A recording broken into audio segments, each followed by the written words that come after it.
Hi friends, welcome back to lucky nature A to Z channel. ఈరోజు మనం ఎంతో టేస్టీగా ఫ్రాన్స్ దమ్ బిర్యానీ అండి. ఒక్కసారి ఇలా చేసి తిన్నారంటే మళ్ళీ మళ్ళీ మళ్ళీ చేసి తింటారు. మీరే చేసుకుని ఒక్కసారి చేసి చూడండి, ఎలా వచ్చిందో నా కామెంట్ రూపంలో తెలియజేయండి. ముందు ప్రాసెస్లోకి వెళ్ళిపోదామా? ముందుగా ఫ్రాన్స్ తెచ్చుకొని తొడుములు తీసేసి చక్కగా ఒలుచుకొని నీట్గా ఉప్పు పసుపు వేసి కడిగి అందులో ధనియాల పొడి, జీలకర్ర పొడి, సాల్టు, పసుపు, కారం, నిమ్మకాయ, పెరుగు, గరం మసాలా ఇవన్నీ వేసుకొని బాగా కలిపి ఒక అరగంట సేపు నాననివ్వాలండి.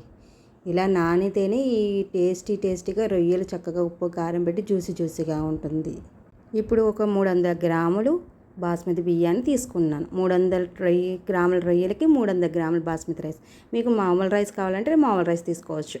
ఇందులో బాగా కడిగి పెట్టుకుని ఇందులోనే బియ్యం నానిన దాంట్లో షాజీరా, బిర్యానీ ఆకులు, కొత్తిమీర, పుదీనా, పచ్చిమిర్చి, ఓల్ బిర్యానీ మసాలాలన్నీ వేసుకొని ఒక అర టీ స్పూన్ ధనియాల పొడి కూడా వేసుకొని ఇవి బాగా 80% వచ్చే వరకు ఉడికించుకోవాలి.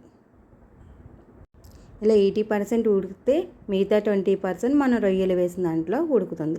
ఇది గ్యాస్ మీద పెట్టుకొని చక్కగా ఉడికించుకుందాం. బిర్యానీ గ్రేవీ కోసం స్టవ్ వెలిగించి అందులో ఒక 2 టేబుల్ స్పూన్లు నెయ్యి, 2 టేబుల్ స్పూన్లు ఆయిల్ వేసుకొని బాగా హీట్ అవ్వాలి. ఇలా హీట్ అయిన దాంట్లో మనం తీసుకున్న బిర్యానీలోకి రైస్లోకి ఏమైతే వేసామో ఇందులోనే కొంచెం అన్నీ కూడా వేసుకోవాలి. ఇలా వేసుకొని ఫ్రై చేసిన తర్వాత ఇందులోనే కాస్త జీడిపప్పు కూడా వేసుకుంటే ఫ్రాన్స్ జీడిపప్పులో దమ్ బిర్యానీ చాలా టేస్టీగా ఉంటుంది కాబట్టి కొన్ని జీడిపప్పు మీరు ఉంటే వేసుకోవచ్చు, లేదంటే లేదు.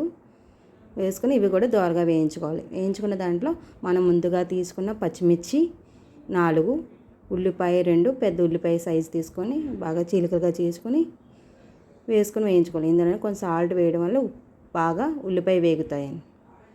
ఈ ఉల్లిపాయ వేగిన తర్వాత ఇందులోనే మనం ముందుగా కోసిన టమాటా ముక్కలు కూడా వేసుకొని 2 టమాటాలు తీసుకుంటే సరిపోతుంది.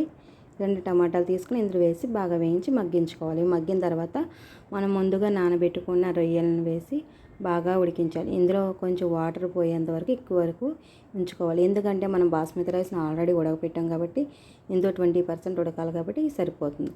ఇవన్నీ బాగా మగ్గిన తర్వాత కస్తూరి మేతి కూడా కొంచెం చల్లుకొని కొంచెం వేయించుకొని తీసి పక్కన పెట్టుకోవాలి. ఇప్పుడు మనం ఉడికించిన రైస్ను నీళ్ళు వంచేసి ఉంచుకోవాలి. చూడండి పొడి పొల్లాడితే ఎలా ఉందో. ఇలా పొడి పొల్లాడితేనే ఒక 80% ఉడికితేనే మనకు మిగతాది కూడా ఈ గ్రేవీలో చక్కగా ఉడుకుతుంది. ఇందాక మనం రొయ్యలను ఉడికించిన దానిని కొంచెం తీసి పక్కన పెట్టుకొని కొంచెం అడుగును కొంచెం ఉంచేసిన తర్వాత ఒక లేయర్ కింద రైస్ వేసుకోవాలి.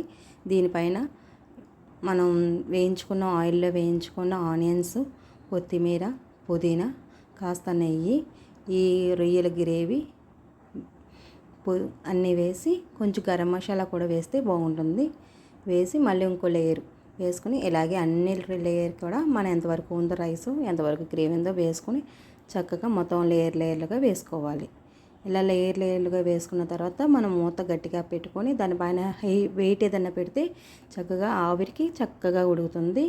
మనకి పొడి పొడిలాడుతూ చక్కగా రెస్టారెంట్ స్టైల్లో ఉంటే రొయ్యల బిర్యానీ రెడీ. ఎంతో టేస్టీగా ఉండే మనం రెస్టారెంట్లో ఏమేస్తారో తెలియదు కాబట్టి మనం ఇంట్లోనే చక్కగా చేసి పెడితే పిల్లలు ఎంతో ఇష్టంగా లాగించేస్తారు. రొయ్యలను తెచ్చుకొని మీరు ఒకసారి చేసుకొని ఎలా వచ్చిందో నాకు కామెంట్ రూపంలో తెలియజేయండి.